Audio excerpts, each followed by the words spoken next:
Hello, New Wave of British Heavy Metal.com here. Today is the 2nd of March 2024. Usual quick request, if I may be so bold, and that's if I can ask you to please subscribe to the channel. That'd be a big help.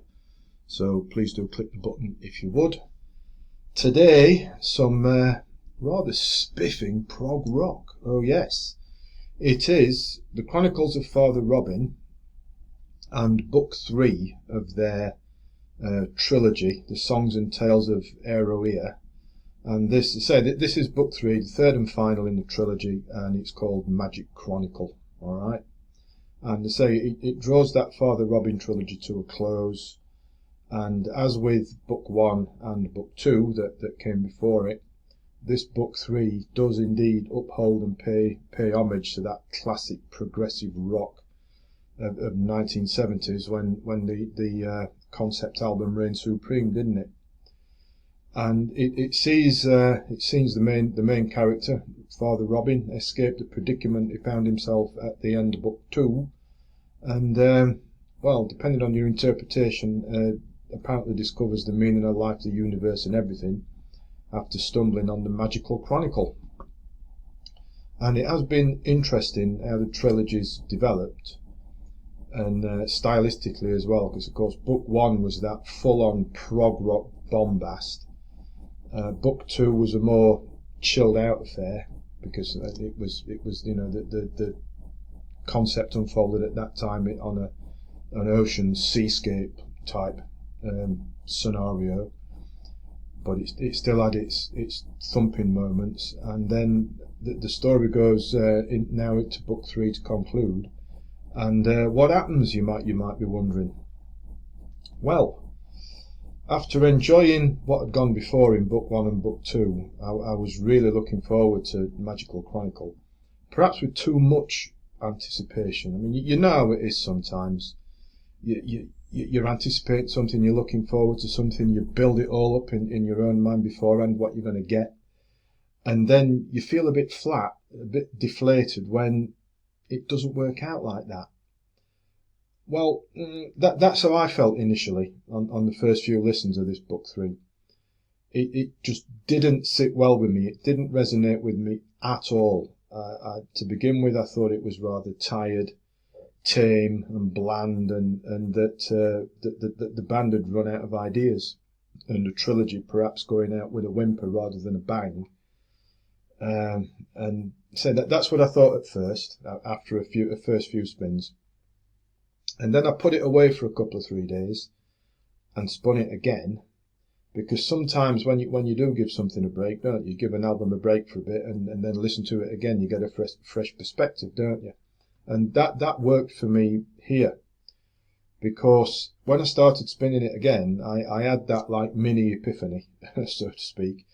And it clicked, and I got what was going on. It is one of those albums which opens up after a while, and you just get it.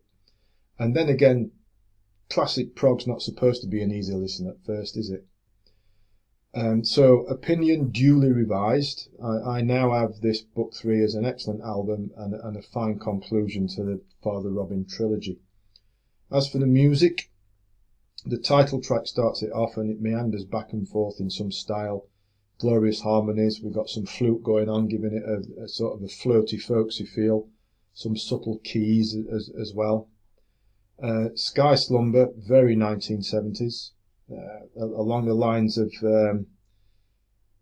I guess you could say it's along the lines of Yes and To Be Over from Fragile, sort of ish. It's in that sort of area.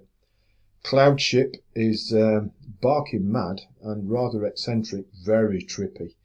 High-pitched vocal allied with the music. It made me immediately think of something John Anderson would have written for Elias of Sunhillow without it making the album. That kind of stuff. Empress of the Sun, got the big intro, lots of organ going on, heavy, crunching. We've got a free-flowing riff and some twiddly bits as well. A nice punchy 4 minutes of classy prog, like that one a lot. And then we've got Lost in the Palace Gardens. This shuts it out with 7 minutes of sort of a folksy prog again.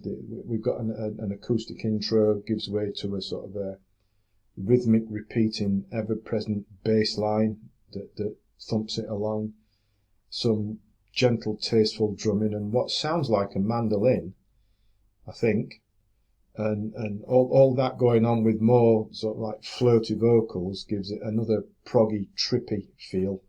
Sort of, how can I describe that? Kind of like typically traditional pastoral English prog. Say something a bit like a Steel Ice Band or Renaissance 40, 50 years ago. And then there is another one, Epilogue, but it's just a minute or so of sounds like water flowing.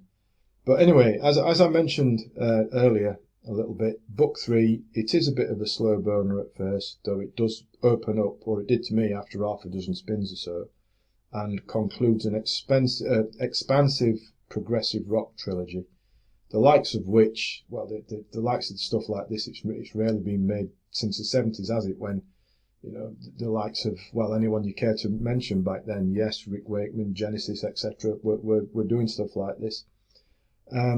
So certainly recommended, and a fine end to a fine trilogy. As to getting hold of it, well, and indeed books 1 and 2 for that matter, try the Chronicles of Father Robin Bandcamp page. I'll put a link to it underneath.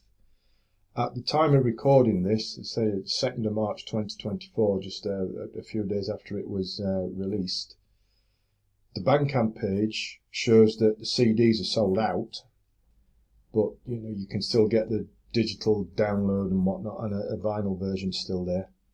If you're after a CD, I got mine from a Welsh outfit. I hope I'm pronouncing this right. Carlissi Music in Wales. That they do generally find good prog stuff there, and also I found it on Amazon as well. So I'll put links both to Carlissi and Amazon in the description below, along with the Bandcamp page. So you hopefully between the three you'll get it covered.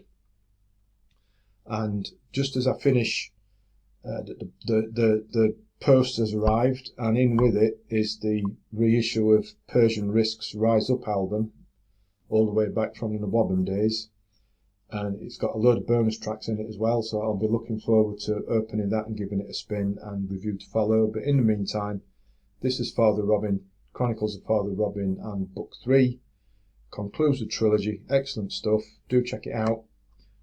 Please also subscribe to the channel before you go, that would be marvellous. And as always, thanks for watching, thanks for listening, and take care.